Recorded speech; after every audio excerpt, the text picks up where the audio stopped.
In situations where no contact isn't an option, such as when you're co-parenting with a narcissist, you cannot fight them back. You cannot fight them directly, because if you do, you're doomed to fail. So what do you do in such a situation? How do you defeat them when you cannot fight them back their way? Let's find out in today's episode. Hi, I am Danish, a narcissistic abuse recovery professional. I help survivors of narcissistic abuse like you go from feeling broken, hopeless, and confused to healed, empowered, and thriving. Today's episode is going to be all about learning to defeat and baffle a narcissist using 5 Ds. Before we begin, please subscribe to this channel if you haven't already, because your subscription always helps in spreading awareness about narcissistic abuse. The 5 Ds that I am talking about are as follows. 1. Deflect. 2. Disengage.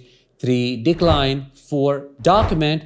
5. Decide to be your best version possible. Decide to defeat them. Let's start with number 1, deflect. This first step in this whole strategy is to learn how to deflect. This is an essential skill when dealing with a narcissist because it allows you to protect yourself from their manipulative tactics. Deflection involves redirecting the narcissist's energy back to them. Deflection is not just about ignoring the narcissist's words. It's also about not taking them personally. That is the most important thing. It involves understanding that their accusations, insults, and attempts at manipulation are not a reflection of you, but rather a reflection of them. To be able to deflect, here is an exercise you can do every time you have to have a conversation with them. You can imagine a thick psychological barrier like a glass wall between you and the narcissist. Whatever they throw at you, it bounces back off that barrier and returns to them. Their words are just that, words. They do not define you or your worth. Remember,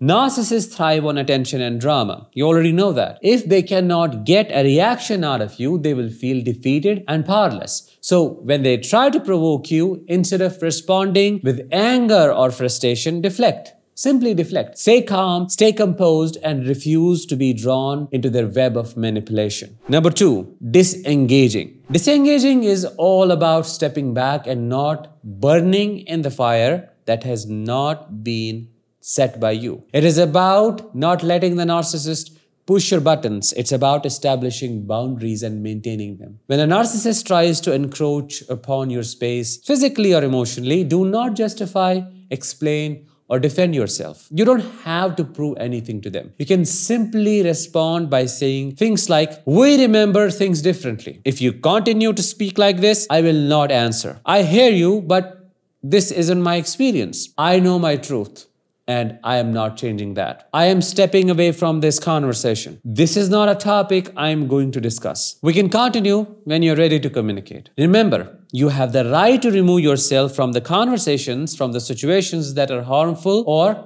uncomfortable. You do not owe the narcissist any explanations or justifications. You do not need to respond to their baiting or engage in endless debates. Simply disengage and walk away, and that will burn a narcissist inside out. Number 3, decline. Often a narcissist will attempt to pull you back into their influence through various means. These can range from hoovering attempts where they feign remorse and promise change to more insidious strategies like gift bombing or charm offensives to make you lower your guard. When you decline, you're asserting your independence and personal autonomy. You're signaling to the narcissist that you are aware of their tactics and are no longer willing to be a part of their mind games. You're making it very clear that you have your own mind, your own will, and that you see through their tactics. Remember, the goal of these tactics is to lure you back into the narcissist's sphere of influence, where they can continue to control and manipulate you and your children. By declining these attempts, you are taking a stand for yourself and demonstrating your strength and resolve. Learning to decline can take time, especially if you have been conditioned to appease a narcissist in your life. But with practice, you can learn to recognize these hoovering attempts for what they are and draw the boundary. I would say dig in the boundary. Number 4, document. Narcissists are skilled at gaslighting, at rewriting history to suit their narrative. They will deny hurtful words, dismiss abusive behavior, and make you question your own memory through gaslighting. Documentation serves as a vital strategy when dealing with a narcissist, particularly in situations where co-parenting or legal disputes are involved. It functions in two primary ways: documenting the positives and documenting the negatives. What does that mean?